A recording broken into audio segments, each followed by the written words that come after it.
ให้กินจนได้พากันกินแต่แกงหน่อไม้แน่เนาะแม่น FC เพิ่นจนคอมเมนต์กันมาโอ้ว่ากินแต่แกงหน่อไม้แท้ว่าซั่นสิเป็นหน่อไม้ได้นี่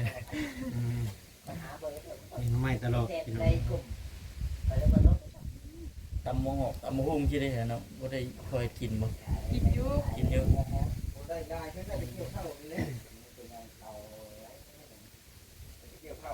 กี่หากินหยังเนาะอยู่ตรงนี้กันเนาะแม่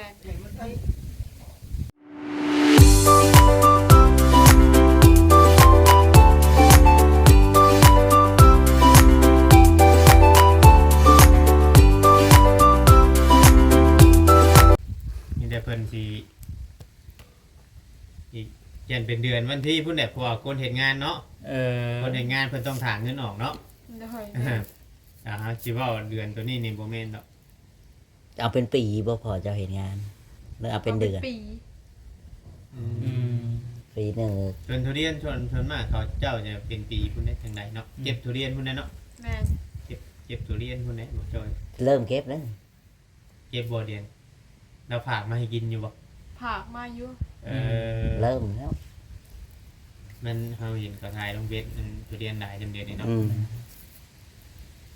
รีบจงไว้นี่ดื้อจงไว้บ่าวอยู่นี่ผักเป็นลูกบ่หรือผักเป็นอันนั้นนะเป็นหมากเป็นหน่วยแล้วบ่น้องโมยันแม่นั่นแหละเอาเยอะมากคนนึงเนาะอยู่ผู้เดียวปกติน้องตุ๊กเพิ่นอยู่ร่วมกันบ่ได้มานั่งลิ้นนั่งร่วมกันว่าซั่นนั่งว่าคิดว่าคารองเท่าไหร่ถ้าคิดว่าคารองเท่าไหร่นี่ยังฮู้นะบ่ฮู้บ่ยันว่ามีว่าเว้ากันไว้จะเล่นปุ๊บเลยยันว่าจะเล่นเล่นแม่นครับคนแรกเนี่ยเนาะคนละอย่างเล่นข้างกำแพงอยู่เนี่ยโว้ไอ้ฮะอย่าเล่นปุ๊บเจ้าเนาะปิดหน้าปิดหยังดอกกำลังสิได้กินกำลังกินเจ้ากินเล่นข้างกำแพงกินหลับปุ๊บที่เน้นเป็นโทษไหนว่าเมื่อเกี่ยวเข่าคือเอ็นแดนลงข้างใต้พุทธอยู่มาบอกจีดต้องแนบไปจีดเป็นคนข่าวมาเนี่ยเป็นคนข่าวคนนาเพิ่นบอกยี่บอกว่าไอ้สิมาจะสิบอกเด้อเพิ่นบอกเป็นจ้างคนได้เพิ่นเบาวานนี่เนาะแม่เพิ่นจ้างคนละมื้อนี้เลยสิไปมัดคนเขาให้มันเบิดมันยันคนข่าวเลยห้ามเราเบิดแหละจะมาในเดี๋ยวเบิดได้เพราะว่าคือเด็ดลงจากมือเลยเนาะนี่ทางฮอร์โมนเฮ็ดยังกินเที่ยงน้องมวยมันยังบ่ฮู้แล้วถามทุกมาอยู่ทางทุกมาก่อนแม่นทุกนี่บ่ยากเมนูเด้อหน่อไม้กินแต่หน่อไม้เด้อท่านที่เพิ่นเฮ็ดว่าเพิ่นบอกว่าพากันไปหากินยังแต่ละมื้อน่ะ11 โมง11 โมงเพิ่นเช็ดมาบอกว่าแม่นเพราะว่าชาวบุญเขาหันได้มากินชาวบุญเขามาเพิ่นเลยบ่ค่าเขามาเพิ่นเลยชาวบุญเขามาเพิ่นเลยบ่อยากอยู่เหมือนเราเข้าไปเพื่อนปู่ย่าปู่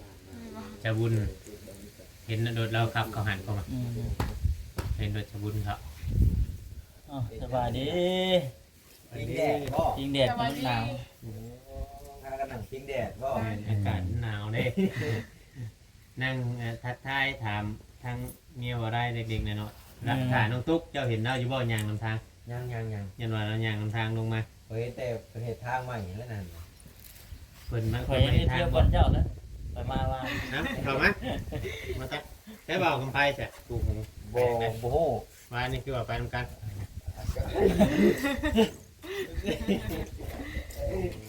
ไอ้ช่องก็ถามแล้วเด้อจะคอยตั้งน้ำก็ได้เด้อใช่แล้วถามนี่รอซื้อน้ำมากินนะ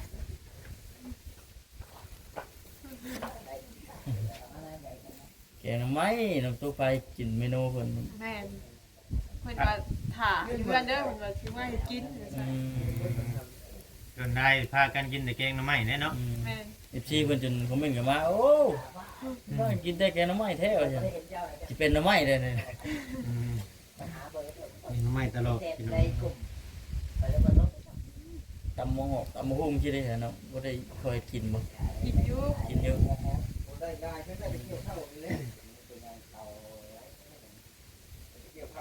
กี่หากินหยังเนาะอยู่ตรงนี้กันเนาะแม่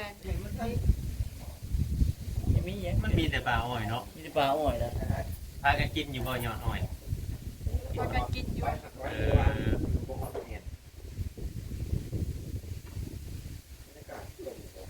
หน่ออ้อยคุจิโร่อันนี้แหละ อยู่ชวนอ้อยก็มีบ่จิโดมีบ่ มีอยู่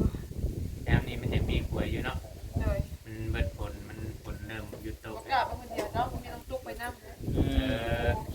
เอ ม อบ่กล้าบ่ไปผู้เดียว บกล้าเอามาขาดน้องตุ๊กไปแว่เลย เอกขาดน้ำจุกเนี่ยถ่ายบ่เป็นรถ เออว่าแถวนี้มันบ่แม่นถิ่นเจ้าแน่เนาะ แม่น ปกติแต่ก่อนนี่เคยมาอยู่บ่แถว บ่เคย มีแต่ไปฝั่งนั้น แม่น เป็นยัง เออ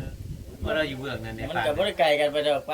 เนาะ บ่ไกลฮะ เดี๋ยวมันบ่เป็นแควแล้ว นั่นบ่แม่นถิ่นนะ คือกันกับเฮาเนี่ยเฮาก็บ่ได้สิว่าไปทั่วไปหยังเนาะ ทางใต้ทางเหนือว่าอย่างนี้เนาะทางใต้ทางเหนือยังนั่นน่ะ คือกับเจอ เอาหมูเนี่ยพี่น้องเนาะ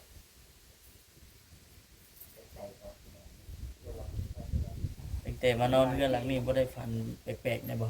พันอยู่ ฝันไปได้ มาหลังบอก พันเห็นคนเฒ่าเลย เอ้า แต่ก็ไม่สนใจหรอก ผู้หญิงผู้ชาย ผู้ชาย เพิ่นมาบ้านนี่แหละ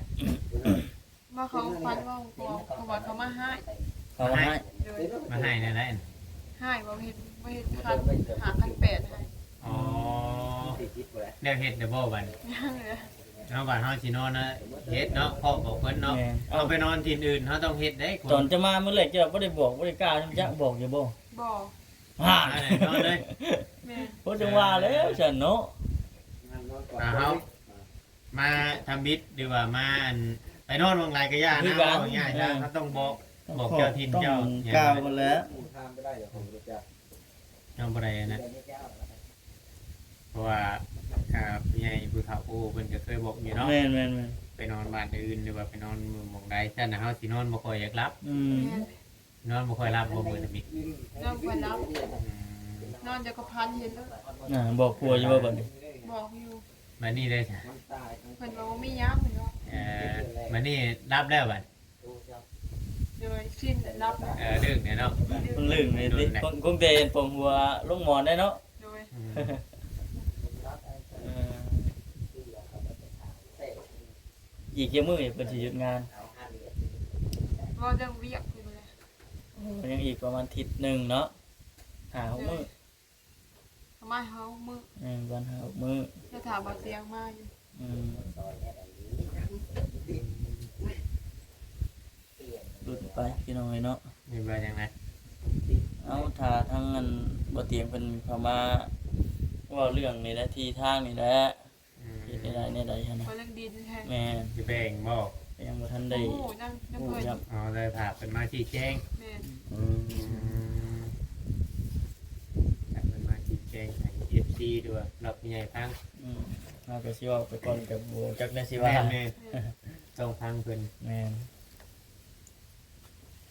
เพราะว่าดินกูต้องขึ้นที่บ่เตียงเหมือนเลย อืม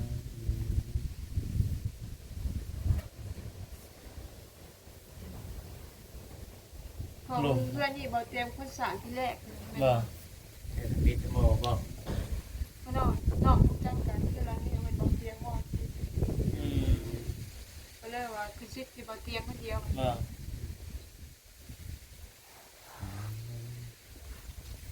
ของแม่เรานั่นพาดึงมาอยู่นี่เนาะ แม่ เราตะกี้จะอยู่อุ่นเราก็ดึงมา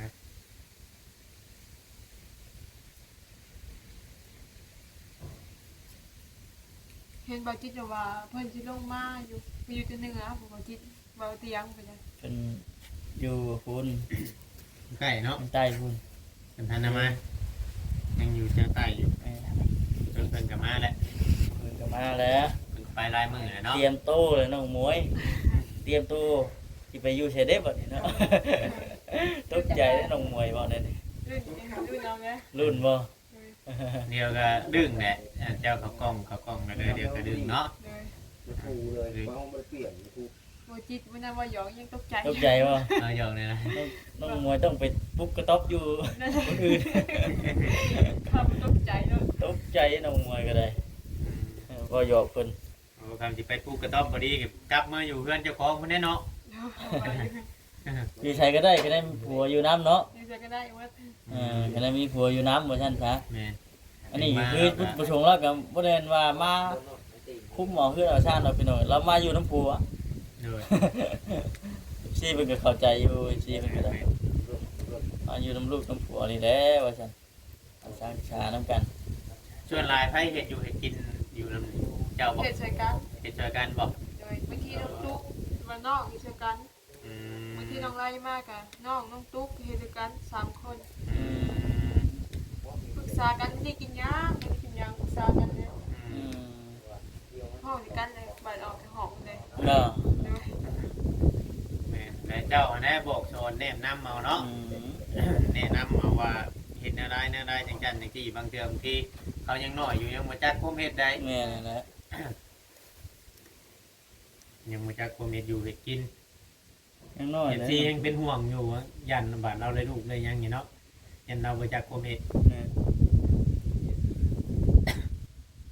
แม่ใหม่ครับเนาะ แม่ ยังบ่ทันได้จักยังแต่กับผู้ใหญ่ก็บ่มีทางเงินญาติพี่น้องทางลาวก็ได้ โอ้ย พ่อแม่ก็ไปบ่ไปบ่รับ แม่ไปใช้ทั้งนี้เด้อเป็นเดือยเป็นน้องเป็นพ่อเป็นแม่น่ะไอ้ทั้งป้าทั้งลุงทั้งนี้นะ มีคนพาใส่ เอา กัน เนาะ แล้ว แนวใดมันก็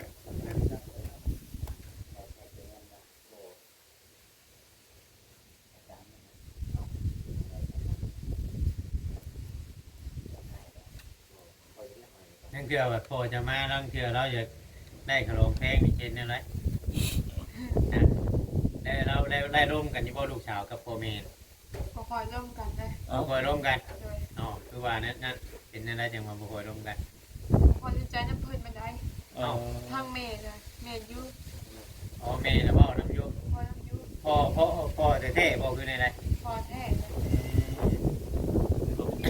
เพิ่นหลายน่ะสิร่วมแต่น้ำแม่เนาะ แม่ เพิ่นก็สิบ่เกินกำลังเนาะซ้ำบ้านซ้ำเมืองอยู่เลยเนาะ แม่ บ้านเมืองทางนี้เท่าไรทางคารอง ซาวละ สาวละ ธรรมดาเนาะ โดย ซ้ำบ้านซ้ำ เฮ้ เมือย ง ดอกน้องไรละหาเฮ็ดเก่งเดียว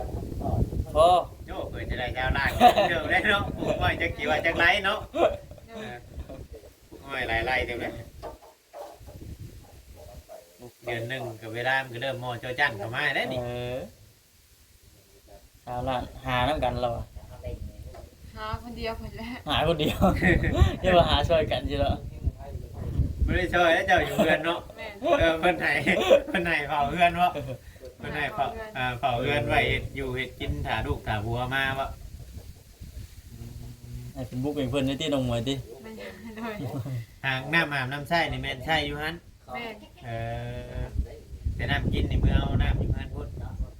ไปซื้อเอา เอาเมื่อนั่งเอาคือว่าเอาน้ำยังมากินน้ำก๊อกบอก น้ำก๊อก น้องก๊อก ชื่อเอาบ่น้ำก๊อกกัน เอาน้ำปูมีหาเลย หมอน้ำปูน้ำยา แม่ จังเกลือบ่ง่ายมาจังเกลือก็ไปซื้อจังเกลือก็เอาน้ำก๊อกมากินบัดมันบ่ทัน แม่ มันเดี่ยวอยู่กินเดี่ยวอยู่บ่ วันแรกวันเร็วไปแล้ว กินไปกินมากันเรื่องได้ไหมติ ว่ากันเรื่องเอา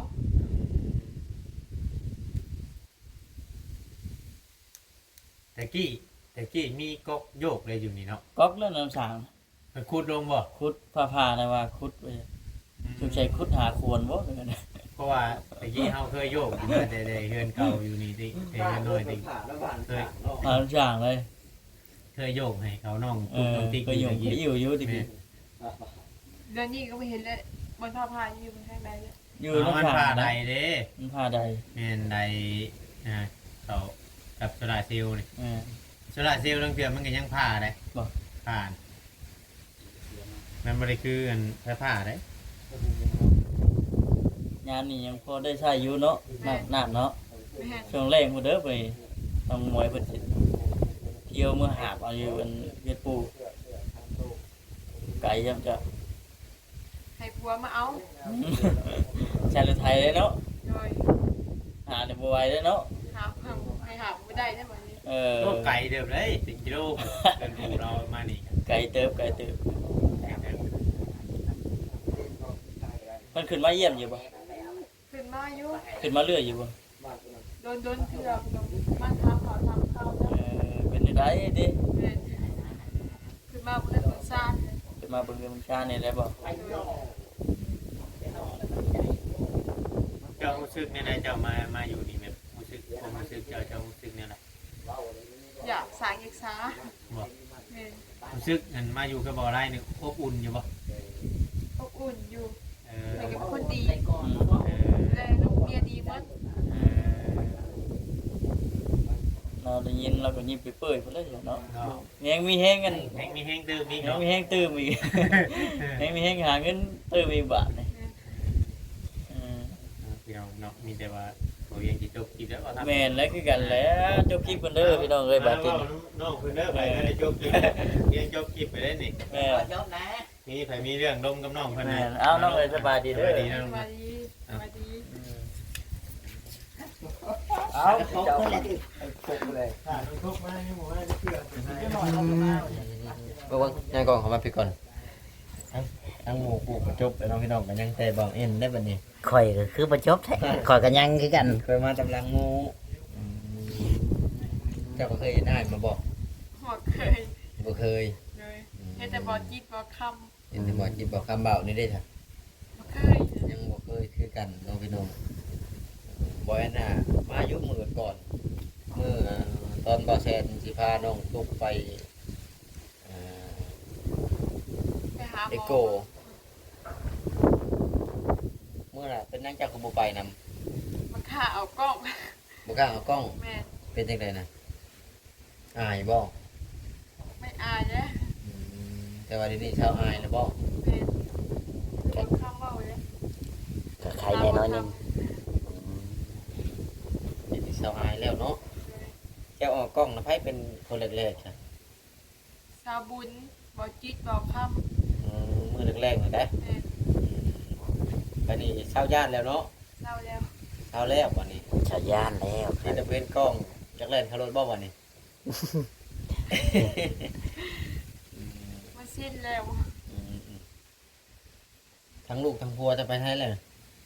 ผัวไปหาเงิน ลูกด้วยค่ะ ลูกนอน เป็นนอน เลย ลูกก็นอน เป็นนอนเนาะเจ้าบ่ได้ไปหาเงินนำเพิ่นบ่ บอ เพิ่นไปหาเงินอยู่ใช่น่ะ หาเงินปลูกอ้อยน้องถือผ้าอยู่ ปลูกอ้อย โดย เราถือผ้า จะถือ เลย ผ้าบ่ตอนนี้น่ะเอาแล้วจักเดือนแล้วน่ะ ยังโมโหไปหาหมอ ยังบ่ได้พาหมอ โดย แต่ก็ฮู้ว่าถือผ้า โดย เราบ่ฮู้ว่าจักเดือนประมาณ จักเดือนแล้วเจ้าอยู่กับ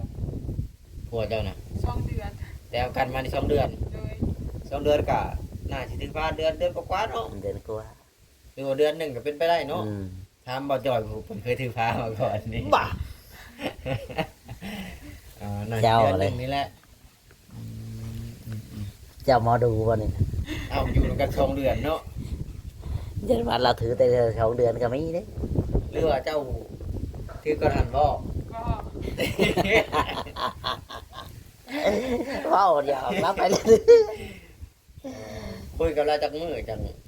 เอากัน ทิศหนึ่ง อาทิตย์หนึง โดย แล้วจากนั้นก็อันนั้นเลย โดย ไผบอกหักกันก่อนนี่เจ้าหรือเรา บ่ไร โอ้ เจ้าบ่เป็นคนลมเอาอะไร เราบ่ล่มเอง เพื่อนจะอยู่ใช่น่ะ อยู่ห้านสองแปลง คนบ้านนี่บ่หรือบ้านตัวน่ะ คนบ้านนี้แล้ว มาตัวนี้บ้านอันนนท์ชัดนี่ แม่น เราจะฟังมัน น้องเพื่อนลังพุ่นเราอยู่เพื่อนลังลุ่ม เคยรู้จักกันมาก่อนวะกับผัวนี่เรียกว่า เคยเป็นหมู่ ให้เป็นหมู่กัน หมู่กัน ก็เลยได้กัน เดี๋ยวว่าบ่เคยรู้จักกันแต่ว่าแบบเคยเห็นกันแบบผ่านทางไปเฉย แม่นเคยห้องจากกันตะกี้ ๆอืม ก็หยอกกันอยู่เนาะ เคยหยอกอยู่ หยอกกันตะกี้คอยมักเจ้าเด้ออยู่เนาะก็หยอกกันอยู่บ่ เคยก็มีเมียตะกี้ฮะ อืม แต่ก็มีผัวตอนนั้นน่ะ โดย บัดนี้ต่างคนต่างป้าบัดนี้น่ะ แม่น เจ้าป้าตะลุนบ่ 3 ปีแล้ว 3 ปีแล้ว โดย โอ้แต่เพิ่นหาเคยป้านี่หลังจากที่ป้าแล้วเจ้าก็บ่มีครอบครัวใหม่แล้วบ่ ไม่ ได้มีตอนน่ะ อืม ก็หามาใช้กับ มา บ้าน ทำมาสร้างของพวกกับเบาไล่นี่ แม่น นี่แหละหลังจากที่สร้างของพวกกับพากันเฮ็ดการกันหาเนาะบัดนี้เนาะ โดย เมื่อลูกเกิดมาหั่นแหละก็คือยังบ่ได้คอเนาะ ยัง ยังเดือนได้ผ่านๆนะ เดือนหนึ่ง เดือนหนึ่งโอ้ยังอีก2 เดือนเนาะเดือนหนึ่งสากลบ่ เราบ่ฮู้ว่า เดือนห เดื นึ่ อน งลาวเพราะฉะนั้นเดือนหนึ่งลาวเนาะเดือนหนึ่งลาวเป็นเดือน12นี่ก็เป็นเดือนหนึ่งลาวแล้วนี่ น่าจะเป็นสกลเนาะจนหลายแล้วว่า บ่เพิ่นคอกันลาวได้ ติ แม่นจุฬาเป็นคอเป็นเดือนลาวมืองานยามดีเด้ อืม เดือนหนึ่งสากลว่า